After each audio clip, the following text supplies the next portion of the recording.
मुंबई की चमकती हुई रातों के बीच एक नाम हर बिजनेस मैगजीन की हेडलाइन बनता था, आर्यन मल्होत्रा। सिर्फ 38 साल की उम्र में वह एक बहुअरब डॉलर टेक कंपनी का सीईओ था। पैसा, सम्मान, शक्ति, उसके पास सब कुछ था। लेकिन उसकी सबसे बड़ी दौलत उसकी पत्नी नैना थी। आर्यन और नैना की शादी को 8 साल हो चुके थे। कॉलेज के दिनों का प्यार था। जब आर्यन के पास कुछ नहीं था, तब भी नैना उसके साथ खड़ी रही थी। आर्यन अक्सर कहता था, अगर मेरी जिंदगी एक साम्राज्य है, तो उसकी रानी सिर्फ नैना है। लेकिन उसे नहीं पता था कि जिस इंसान पर उसने सबसे ज्यादा भरोसा किया, वही उसकी जिंदगी का सबसे बड़ा घाव बनने वाली थी। अध्याय 1, बदलती हुई नैना। पिछले कुछ महीनों से नैना बदलने लगी थी। पहले वह हर छोटी बड़ी बात आर्यन से शेयर करती थी। अब वह घंटों फोन पर रहती। पासवर्ड बदल चुकी थी। रात को देर तक किसी से चैट करती। आर्यन ने कई बार पूछा, सब ठीक है ना? नैना मुस्कुरा देती, तुम बस ज्यादा सोचते हो। आर्यन उस पर भरोसा करता था, इतना कि शक करना भी उसे गलत लगता था। लेकिन सच हमेशा ज्यादा देर तक छुपता नहीं। अध्याय 2, पहली दरार। एक शाम आर्यन लंदन की बिजनेस ट्रिप से एक दिन पहले वापस लौट आया। वह नैना को सरप्राइज देना चाहता था, लेकिन सरप्राइज उसे मिला। घर खाली था। नैना ने कहा था कि वह अपनी दोस्त के साथ डिनर पर है। उसी समय आर्यन के एक कर्मचारी ने उसे एक तस्वीर भेजी, एक लग्जरी होटल के बाहर। तस्वीर में नैना थी और उसके साथ था विक्रम सहगल, आर्यन की ही कंपनी का सीनियर डायरेक्टर। आर्यन ने तस्वीर को कई बार देखा। दिल कह रहा था, कोई गलतफहमी होगी, लेकिन दिमाग पहली बार डर गया। अध्याय 3, सच का सामना। आर्यन ने जल्दबाजी नहीं की। वह भावनाओं में बहने वाला आदमी नहीं था। उसने एक निजी जांच एजेंसी नियुक्त की। 2 महीने तक सबूत इकट्ठे किए गए। हर कॉल रिकॉर्ड, हर होटल एंट्री, हर मुलाकात, और फिर एक दिन पूरी फाइल उसकी टेबल पर रख दी गई। वह फाइल उसकी जिंदगी का सबसे दर्दनाक दस्तावेज थी। उसमें साफ लिखा था, नैना और विक्रम पिछले 1.5 साल से संबंध में थे। 1.5 साल। आर्यन कुर्सी पर बैठा रह गया। उसने फाइल बंद की। कमरे में सन्नाटा था और पहली बार अरबों की कंपनी चलाने वाला आदमी रो पड़ा। अध्याय 4, टूटता हुआ आदमी। उस रात वह घर नहीं गया। अपने ऑफिस में बैठा रहा। सुबह तक उसने अपने और नैना की पुरानी तस्वीरें देखीं। शादी का एल्बम, पहली कार, पहला घर। हर तस्वीर एक सवाल बन गई। क्या इनमें से कुछ भी सच्चा था? उसके अंदर गुस्से से ज्यादा दर्द था, क्योंकि धोखा हमेशा दुश्मन नहीं देता। धोखा वही देता है जिस पर भरोसा किया जाता है। अध्याय 5, खेल शुरू होता है। आर्यन ने फैसला किया, वह चिल्लाएगा नहीं, नाटक नहीं करेगा। वह सच को सामने लाएगा, लेकिन सही समय पर।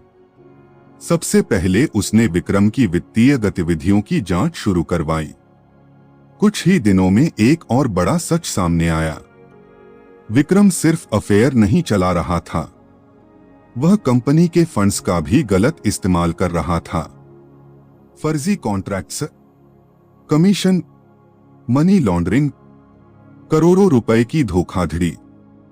आर्यन को अब समझ आया, विक्रम सिर्फ घर नहीं तोड़ रहा था, वह कंपनी भी लूट रहा था। अध्याय 6, सालगिरह की रात। उनकी शादी की 8वीं सालगिरह थी। एक भव्य पार्टी रखी गई। बड़े उद्योगपति, मीडिया, बोर्ड ऑफ डायरेक्टर्स सभी मौजूद थे। नैना बेहद खुश दिख रही थी। उसे लगा आर्यन कुछ नहीं जानता। स्टेज पर आर्यन आया। सबने तालियां बजाईं। उसने मुस्कुराकर कहा, आज मैं अपनी पत्नी के लिए कुछ खास दिखाना चाहता हूं। एक बड़ी स्क्रीन चालू हुई। नैना मुस्कुराई, लेकिन अगले ही पल उसका चेहरा सफेद पड़ गया। स्क्रीन पर उसकी और विक्रम की तस्वीरें थीं।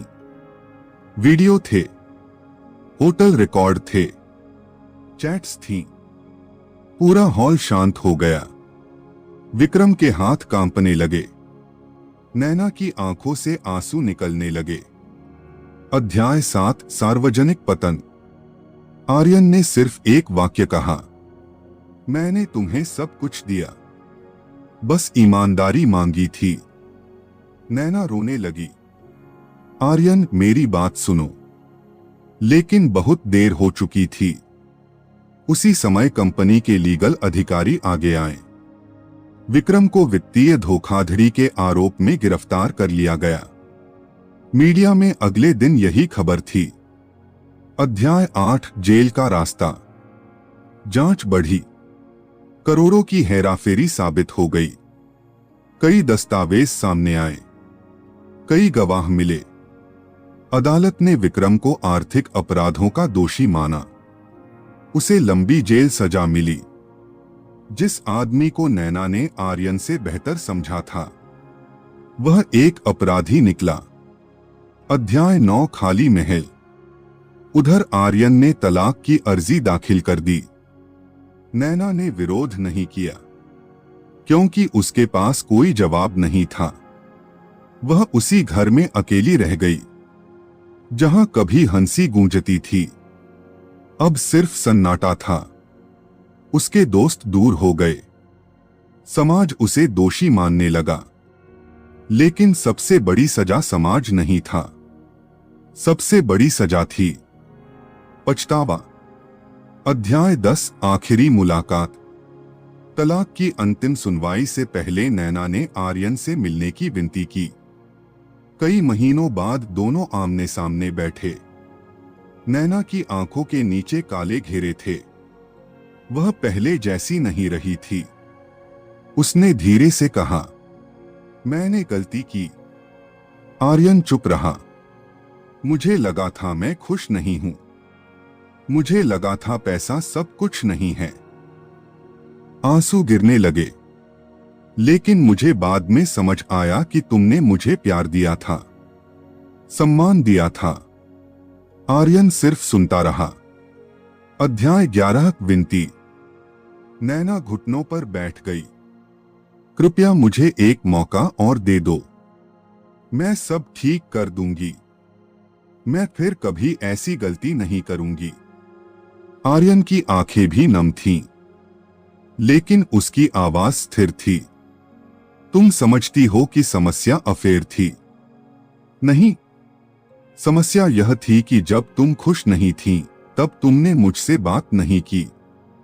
तुमने झूठ चुना, और एक रिश्ते की मौत झूठ से होती है।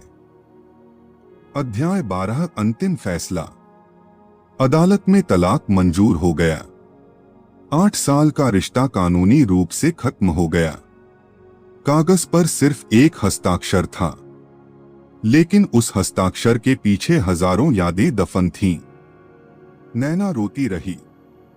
आर्यन शांत रहा, क्योंकि कुछ दर्द इतने गहरे होते हैं कि आंसू भी उन्हें बाहर नहीं ला पाते।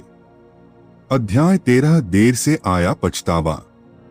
1 साल बाद आर्यन का जीवन फिर पटरी पर आ चुका था। उसकी कंपनी पहले से ज्यादा सफल थी। वह लोगों की मदद करने वाले फाउंडेशन चला रहा था। लेकिन उसने दोबारा शादी नहीं की।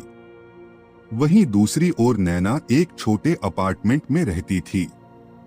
एक दिन उसने पुराने फोटो एल्बम खोले। उनमें मुस्कुराता हुआ आर्यन था। वह फूट फूट कर रो पड़ी। उसे पहली बार समझ आया, कुछ लोग हमारी जिंदगी में दोबारा नहीं आते, चाहे हम कितना भी पछता लें। अंतिम दृश्य। एक शाम समुद्र किनारे आर्यन अकेला बैठा था। सूरज डूब रहा था। उसने आसमान की ओर देखा और धीमे से कहा, मैंने तुम्हें माफ कर दिया है नैना, लेकिन मैं भूल नहीं सकता। दूर कहीं उसी समय नैना अपने कमरे में बैठी रो रही थी। उसने भी आसमान की ओर देखा, लेकिन अब उनके रास्ते हमेशा के लिए अलग हो चुके थे। और यही इस कहानी का सबसे दुखद सच था। धोखा अक्सर एक पल का फैसला होता है, लेकिन उसकी कीमत पूरी जिंदगी चुकानी पड़ती है। Please subscribe.